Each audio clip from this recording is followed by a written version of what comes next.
I had paralysis of the tongue muscles. You'd get these kinds of paranoid episodes, like seeing police everywhere, for example, I remember. And those were the moments of the worst come-downs, the hardest withdrawals.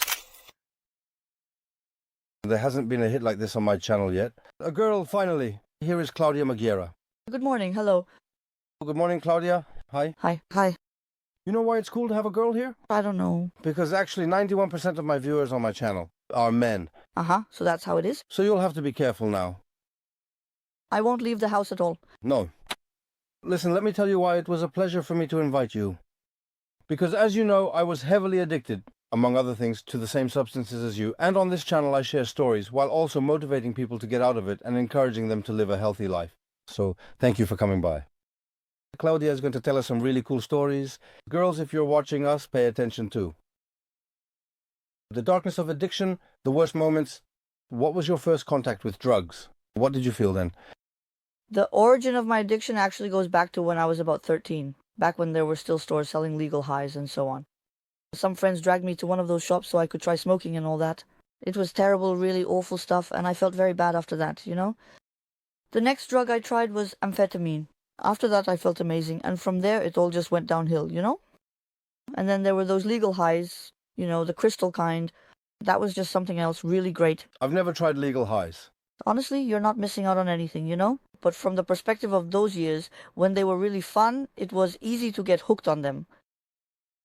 And so for several years, it was just a string of stimulants and euphorics until I finally tried opiates. Oh, Jesus, Union. Since you were 13 years old? Yes, since I was 13. I'm almost 27 now. I see. Tell me, which substance did the most damage to you, and why was it that one? Morphine, methadone, cables, or crystal? Yes, generally morphine affected me the most. I mean, it's one of the substances that destroyed me the most because it's just too pleasurable, you know? And what happens after that? It's just this state of bliss. Like, even if someone was being killed right next to me, I wouldn't care, you know? I feel so good that nothing else matters to me. Which, of course, led to further consequences in my life. Alright, so let's go back to the fact that morphine was one of those triggers that led me to rock bottom because it's just too pleasurable, right? No matter what happened, I just didn't care about anything. Which, as you can imagine, affected my body as well. When I was going through withdrawal, I just had to get high. No matter what was happening, I had to use, and at some point my ex took me to a methadone program because he read that it was a great option to somehow get free from morphine. And yes, it is. Where did you get that morphine from? Morphine? From a dealer, you know, who supposedly had cancer, right? So, you know, it was all through connections. But anyway, I started on methadone, and okay, it did help me. It's just that, for example, the withdrawal symptoms, the shakes and all that, when coming off methadone were much worse. I also noticed some brain issues, you know, with the lack of vitamin B and so on. That methadone, being a much stronger substance than morphine, actually did more damage to me. That's why I also don't understand how it is now that to get into a methadone program, all you have to do is use tramadol. It's destructive. Psychiatrists shouldn't have the right to do that at all. They're destroying people with full premeditation as far as I can tell. Oh, Jesus. And do you remember the moment when you thought, I have no control over myself anymore? Yeah, there was such a moment when I was even shooting up crystal through the veins. When I was generally anti-cable, I don't like needles, I'm disgusted by needles, but at that point I was injecting wherever I could, on the feet. Here I have some burned patches of skin, and that was rock bottom for me. Everything in my apartment was trashed, glasses, broken mess everywhere. Like, I don't know, 3 cats. Of course, cats can manage, right? But they were in the middle of all that, in all that mess, and that was the worst period for me. But tell me, what did your parents think about all this? The people you lived with? I actually haven't lived with my mom since I was about 19, you know? My mom was never the kind of person who would butt into my business at all. I also started working when I was 17, you know? So she considered me a capable person even though she knew I had a tendency toward addictions. But she didn't want to interfere because we also hadn't had contact for 15 years, you know? All right, but when you were working, did you go to work high? I was on an amphetamine binge for a year, so it wasn't a problem for me because I was a high-functioning junkie and alcoholic, and I worked in gastronomy, so I don't know. I would come to the bar because I usually opened up, down a shot, go do a line, and get the place ready, you know? And like that through the whole shift, and I could work 16 hours a day. Oh, Jesus, yeah, same here. When I was getting high, listen, I could listen to the same song 30 times in a row. But I love listening to the same thing. Go ahead. Exactly, and I did everything. You know, looking back now, when I remember it, I draw conclusions from it. But I'll tell you, now I just laugh at it myself, you know? You know what? Well, everything happens for a reason, right? Exactly. What was your life like at rock bottom? What did you lose? What hurt the most? I think what hurt me the most was that I let it get to the point where I had to start earning money just to support my addiction. When I saw my animals constantly rotting away in those parties, because my apartment had basically become a party den, it was just nonstop. There was never a moment when I was alone in my apartment, because I actually hated being alone. I was the same way. Exactly. I didn't want to be alone, so I invited everyone over, bought stuff, just to have fun. Yeah, just so they would stay, because when I was alone, I just wanted to cry. Even just going to take a bath, I could end up crying, you know? Yeah. So girls feel the same way? Yes, because I think it's because of a lack of serotonin in the brain, right? And somehow having people around is a kind of stimulus that boosts that serotonin. And let me ask you, because I've always talked about this with the guys, you know? How do girls experience sexual pleasure after taking crystal, for example? You know what? I'll tell you this. It also depends on what kind of crystal it is because there are a lot of different types, right? Personally, I'm not a fan of that kind of thing after taking psychoactive substances because it just numbs me, you know? I don't feel anything. But from what I know, it's better for guys. But I can't speak for every woman because everyone is different. Well, let me tell you, it's like Sodom. You have to cool yourself down with water. Ha ha ha ha ha ha ha ha ha. All right, so just like methadone, which was supposed to help, but in the end it dragged you down, what did you realize after some time? Basically, that I'm an addict, right? For example, after a short while, I was getting doses for a week, 2 weeks. And since, as I keep repeating, I'm an addict, so when I got a dose for the whole week, for example, in the first 2 days, I would use up 70% of it, and then I'd be running on fumes for the rest. I could even inject it into my veins because blue methadone doesn't have sugar, so it doesn't cause any blockages, right? Then basically my whole life revolved around just getting up, taking a dose, then after a few hours taking another dose, and that was the trigger to be able to function. I didn't really see much point in functioning, just like it was with other substances. But did you have a steady boyfriend or not? I mean, we were together for a year, but it was a very turbulent and very toxic relationship, so And was he using too? at first, no. Supposedly, he had been sober for a few years, but when he was with me, he started drinking and using again. He just couldn't handle the pressure of me being an addict and an alcoholic, you know? I told him from the very beginning that he should just give up on me. So did you break up or not? Yes, we did break up. And attempts to escape? Constant relapses and emptiness. Did you have moments of hope when you tried to quit? What destroyed them? You know, there were a lot of those feelings, hopes, right? Like when someone motivated me, for example, or when I managed to put something into my own head.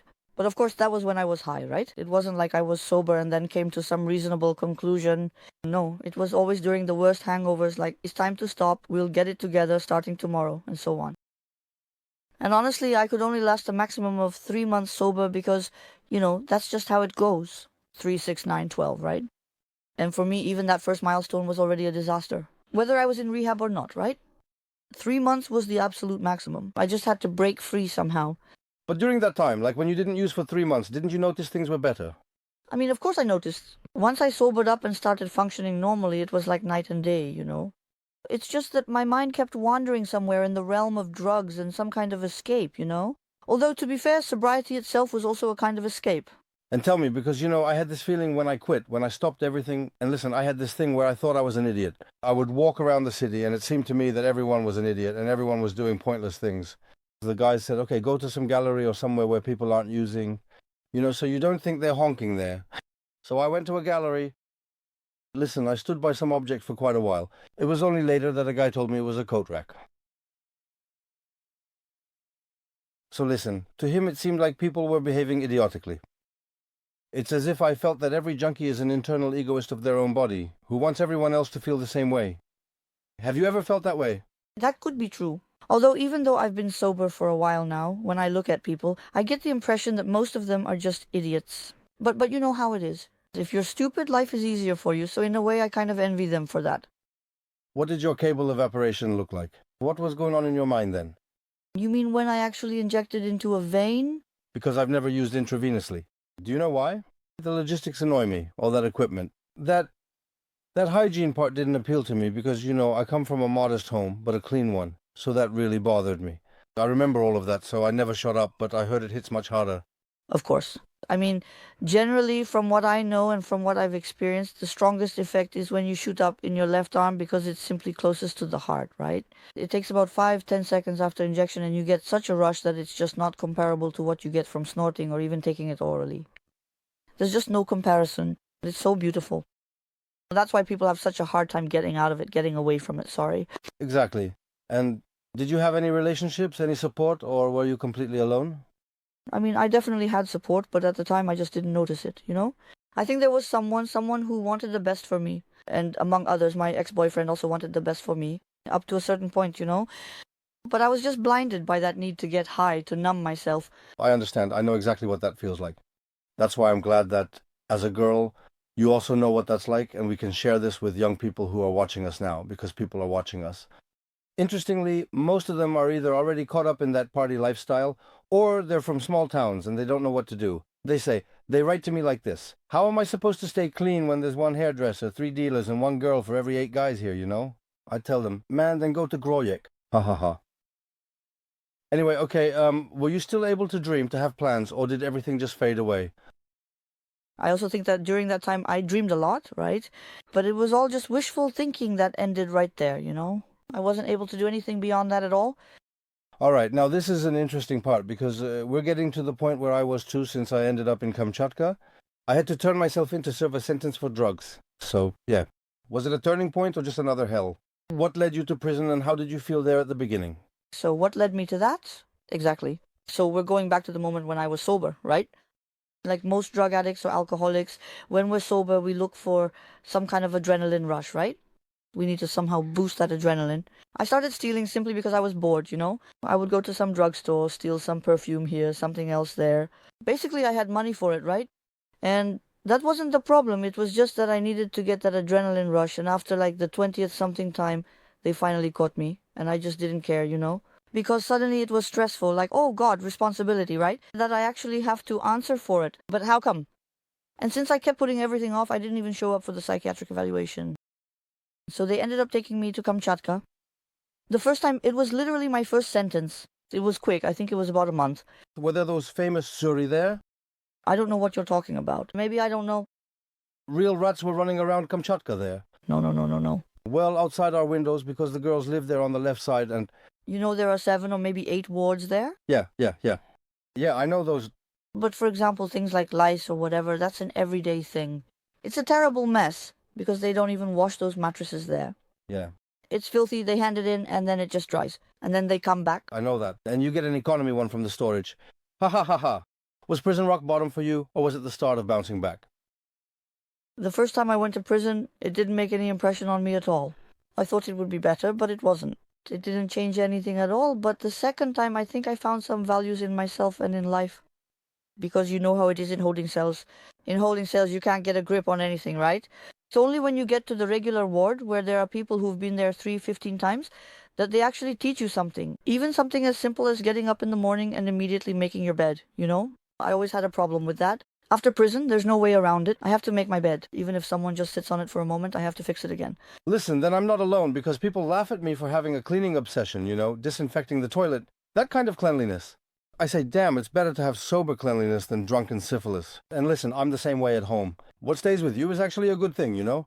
Yes. Even yesterday, I think I spent about 3 hours scrubbing the bathroom so it would be sparkling clean, you know. Listen, can you tell us about the moment when you said to yourself, no, damn it, no? What changed for you then? You know what? Let me put it this way. There were a lot of moments like that, but which one actually came to finalization? I think it was actually when I was in prison, right? When I started, you know, even something as silly as reading books. Yeah, I know. So how long were you actually serving that sentence? It was half a year. Maybe that's nothing, not really a sentence. A year isn't really a sentence. And the second one? That's what I'm saying, actually, yeah. I'm telling you, the first time they just took me in simply because I didn't show up for the psychiatric evaluation, so they had to bring me in for those tests, so honestly, it wasn't a long sentence at all. I didn't, but he changed a lot in me, right? I have a friend, a really good friend, a crazy girl from Roswell who used to go shoplifting for perfumes, and she got so carried away that she ended up getting 4 years. They calculated something for her, you know, and now she's serving time in Grudjons. And Grudjons is supposed to be a tough prison. I mean, that's what I've heard. She writes to me and says she's feeling fine, that she has 2 more years and then she'll be out. Yeah, generally that's true. I'll tell you, some girls say that Grudjons is really a nightmare, but others say it's actually pretty nice. And besides, you can have children there, right? Let me ask you, because even though you were there for a short time, I was there for 4.5 years, so I tell everyone that you could even say jokingly, prison saved my life. Because I had a choice, either join the drunks and do drugs, because you know, you can get anything there just for a higher price, or join the sports group. So I chose the sports group because I like the hygiene, the workouts. You know, your body changes too. I just liked it. So in my opinion, the store was still far away, and so on. Besides, when I saw how those dealers operate, most of them are just screw-ups. So, people jumped on me on YouTube saying, how can I talk about dealers like that when the guys are hustling, running around for 15 years? What am I saying? Listen, in today's world with current technology, if the police don't know within 30 hours that someone is dealing, it means they're not from this planet. Generally speaking, yes, if you have a new phone, it's enough to track it and it will pinpoint your location to within meters and even altitude. For example, in my case, they had no idea where I was, right? They shouldn't have known, but they still knocked on my door. Good morning, Magira, right? Well, there is no such causative power. It's true. It's impossible not to be tracked. Whether you change your VPN or not, they'll still track you down, or some friend will help them find you. Claudia, but I have to say, I'm glad you dropped by because you really softened the image of a rock musician behind the wheel. Do you remember your first thoughts about wanting to live differently? I remember, and those were actually the moments of the hardest crashes, the worst turns. But I'd have to go back about 10 years for that, right? Because those so-called crystal crashes were actually really tough. When you're a newbie at this, you just can't handle it. There was the alpha phase, right? Alpha was one of the hardest crystals, the kind that would knock you out for several days, and you'd get so paranoid that you'd see the police everywhere, for example. I had that too, but I wasn't doing coke, and I still had something like that. I was driving with a friend and switched cars 3 times because I thought we were being followed. Yeah, that's classic psychosis. Anyway, I had thoughts like that about 10 years ago, but they were the strongest with morphine. Morphine really got to me as a person. That's exactly what I have here. What was the hardest part when you stopped using? What hurt the most, physically or mentally? Physically? Of course, physically, because I think I have a pretty strong mind, right? But when every muscle, every bone hurts, fuck, that's the worst problem, just even trying to get out of bed. Even when I tried to stop shooting up at the beginning without methadone, I had to go get that stupid codeine, just to somehow manage, because I had paralysis of my tongue muscles, so imagine, I couldn't even swallow my saliva. I couldn't To communicate with you. at all, even if I wanted to say something, I just couldn't, so I had to go to the pharmacy for codeine. Oh, Jesus, and tell me, how did you start building a new you? Step by step? Oh, Jesus, I can't even tell you, because maybe I didn't really pay attention to that. I just started having some rules, keeping an eye on myself in certain ways, right? Being more strict with myself, and that's it, right? It wasn't something I observed or wrote down. Unfortunately, I can't give you a precise answer to that. Do you think it's very important to change the environment where it used to be pleasant? Yes, that's the foundation of it. They even say that in every rehab or therapy, to cut yourself off from your previous crowd. Because even if they mean well for you, they're still junkies, right? So sooner or later, they're going to ask you, hey, are you coming for a line? Are you coming to party? Come on, let's take a hit. There's no way you can get out of it at all if you stay in that kind of company. Yeah, I know. But did any help appear? Was there someone who reached out to you? Yes, there is someone like that, yes. I'm very grateful, really. This person is very close to us here. Oh, well, that's good. I wouldn't have even guessed. Well, thank God for that. How long did it take before you truly felt like you were living again? You know what? It's still going on today. Ever since I reevaluated everything, every day has been great for me, I wake up in the morning and I actually want to do things instead of waking up feeling like crap, needing a drink or a line just to function. Awesome now, isn't it? It's awesome. Do you work out? I'm about to start. For now, it's just, small steps, getting ready for it, changing my diet a bit, because like we talked about on the phone, I just gained a lot of weight from all that, but you'll lose it, Yeah, but I still get more pleasure from eating than I would from doing drugs and not eating for several days. Of course. Let me recommend you what? A really great fasting method was recommended to me. It works better than anything else. Leszek Mosger, a well-known pianist. Listen, just don't laugh now. Listen, you can eat whatever you want, but then you do a fast. 12 hours, no. 36 hours, no. I mean, listen, but wait. So, you eat a normal lunch, for example, at 3 o'clock. You eat a normal lunch, nothing else. You just drink water with lemon. You don't eat until the evening. That's already 8 hours. If you don't eat until morning, that's 16 hours. And if you go the whole next day until the following morning, that's 32. And then you have breakfast. By then, you don't even feel like eating at all. After 18 hours or 16, autophagy starts to happen. It removes all the cancerous cells, all the diseased cells, and after 20 hours, 4 hours, it burns your fat tissue naturally. And if you can last 5 days like that, you understand? Then the body recovers because you know what it's all about. A Japanese doctor came up with this and won a Nobel Prize for it. He proved that we humans are not made to eat in such quantities and so frequently every day and all the time. Back in the day, people would eat only when someone hunted something. And then, for a whole day, they wouldn't eat anything. So that's the healthiest system, and that's when the fat tissue gets burned. Try intermittent fasting, and if you can't manage that, at least try 16-8. Well, honestly, I'll tell you, there's a problem because most of the day I'm chewing on something. I just have to eat, you know? So I don't know if I could handle such a fast mentally. But I tried it and it worked, you know? How did you feel mentally during that? For me, that's just abstract. Well, they dream about pork chops, so... But, you know, it's worth taking care of yourself, you know? Really. Oh, yes, of course. Today, a conscious, strong woman. What has this journey taught you? God, not to be so stupid, you know? Honestly, I could have foreseen certain consequences and so on. I could have totally avoided them. And I'd like people to just avoid them too, you know? Already having, for example, I don't know my words or anyone else's, hearing every path. Just avoid it, those worst situations, because now I can't even express myself. You stress me out with that question. You know what I mean? But with what? No, relax. Because this is such a fundamental question that I should convey, right? I mean, to give an answer. Well, I got lost. No worries, let me put it differently. Have you forgiven yourself? I mean, was I ever even mad at you enough to hold any grudge against myself? Probably not. I don't think I ever really felt that way. Now listen, here's a question. What message would you like to give today to a girl who's watching us, who's in the place where you once were? Oh God, but I don't know if she'll make it with just words like that. But that's why you'll get through to her. Because the thing is, as we've talked about, if I was still in that really heavy addiction like I was, and I heard something like this, I don't know if it would reach me at all, you know? Anyway, I would like everyone who can to avoid the situation I was in, you know? Because that was really rock bottom. Lying there almost in your own vomit, nobody wants that, right? So just cut yourself off from it. Cut yourself off from friends who really don't want what's best for you. They just want to party, do a line. No, that's not it. I wish everyone who can would avoid that. And if someone doesn't want to, that's their path, right? I can't reach anyone by force, you know? That's great. So what gives you the most strength to live nowadays? What wakes you up every day? What gives you energy? God, my dog. My little dog. What's his name? Henry. Will you show a photo for the show? Of course. How could I not do that? Come on, show us. Henry? Little Henrik, yes. Tiny, tiny, tiny. Just a moment, I need to find the photo. Because in the latest photo, he's sulking since I woke him up. Show it. Oh my goodness.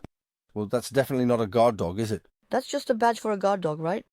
Let's show it then. Send me that photo. Sure, I'll send it later, yeah. All right, if you could show people what you truly gain from sobriety, what would it be? Well, it's definitely peace of mind, right? To a large extent. A lot of stressful, nerve-wracking things go away when you're sober, you know?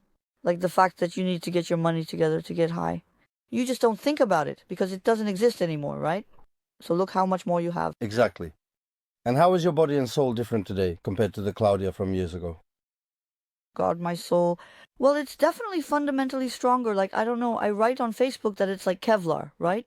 That you can't break me at all with some triviality or stupidity. Exactly, because that's my saying. I always tell everyone, listen, because actually I have two sayings. The first one is a loser, I mean a winner. What is that? A winner is just a loser who tried one more time. Very wise. I live by the motto, what doesn't kill me can fuck off. Exactly. And the second one is, listen, that there is nothing stronger or more dangerous in this world than a person who managed to get up off their knees on their own, right? So we're passing that on to you as well. Listen, don't be afraid of anything. Get your asses off that party and join us for some health with Klaudia, all right? Yes, definitely. How is your health now? What do you feel when you train, run, breathe consciously? I'm not training for a naked body yet, am I? Yeah? But respiratory endurance is the most basic thing, right? I mean, I used to have trouble running even a meter, 210, but now, you know, it's just... Well, I run 12 kilometers every other day. All right, so... Those medals you saw here. And what would you say to someone who right now has a syringe in their hand and is crying? They're an idiot. Seriously, they're an idiot. I could say it in a more vulgar way, because honestly, I think that sometimes a harsh approach works well, you know? And this is something that has no future. Sooner or later, you'll be pushing up daisies, but it'll be a very short road, so what's the point? Yeah, for sure. What 3 things would you recommend to anyone who wants to get out of addiction and start a new, healthy life? Where should they start? Start by clearing your environment of toxic, negative people like that, who just... So change that? Yes, completely change your environment. I also think that psychotherapy is a good thing because I'm not a fan of psychiatry at all. It's mainly based on medication and I'm not in favor of that. That's why a psychotherapist, to help strengthen your psyche, which as we know is quite fragile at the beginning. And then getting into some kind of sport to release endorphins, which are normally released by drugs. But that's good. And what I told you today, the stifler trick, try it too, girls, it's cool. The one with cold water. All right, we'll try it today. By the way, is sauna healthy? Very. 3 times a week in the sauna, and after that hot sauna, dump a bucket of cold water over your head. That's exactly what I... There is no hypothermia or anything like that. No, actually, that's exactly what it does. I don't know the details, but it causes a really nice release of endorphins, healthy endorphins. Because, when someone runs a marathon, they also get that kind of, pseudo-orgasm, right? Do you think everyone can change? What has to break inside a person for something new to be built? Not everyone. And I think there are cases where nothing will help, right? There are such people, unfortunately. I've already met several of them, even on my relatively short journey with opiates. There are people who won't change because they don't want to. Drugs are simply too pleasurable for them, and they can't see anything beyond that, right? Exactly, that's something therapists tend to avoid talking about. Well, I always tell all my viewers, why do people take these drugs? Interestingly, most of it stems from childhood experiences. Yes, because generally what happens in childhood is the foundation, right? It's the basis for what happens in adulthood, whether it's about trauma or personality. That's the most important thing. And that's one thing, and the other is that it's very pleasurable. The physical act of taking drugs itself is pleasurable, and of course it's living beyond your means. I call it, for example, the way I once explained it to a friend, He says, listen, you take that crystal, you hook up with some girl, and it seems like she's this amazing Playboy model, but then you have to go back to your wife from the laundromat and tell her you love her, right? It's kind of a moment that really speaks to them. And if you had to leave people with one sentence to remember from the whole podcast, what would that sentence be? Now I really have to think hard about that. Maybe it won't be a sentence, but more of a question. Yeah? Is it even worth it? This is for this camera. Is it even worth starting at all? Exactly. I have nothing more to say. Klaudia, it's been a real pleasure. I'm happy that you visited Rockman Behind the Wheel. This place of mine, it's called a cult spot. And I want to tell you, Skolim, you know him, he's a good friend of mine. He was also here in this very chair talking with me. Skolim and his guys really like what I do, and he sponsored a surprise for you because of your transformation to sobriety. Here you go. Thank you very much. A true original. Babysitter. Thank you very much. This is how I sing it. Babysitter? I haven't heard that in a long time. Because, honestly, on the concrete, it was usually on Kamchatka. Maybe we should explain what concrete means. It's prison radio, the mixer. Yes, that's right. Listen, thank you very much for coming on the show. The perfume is for the makeover.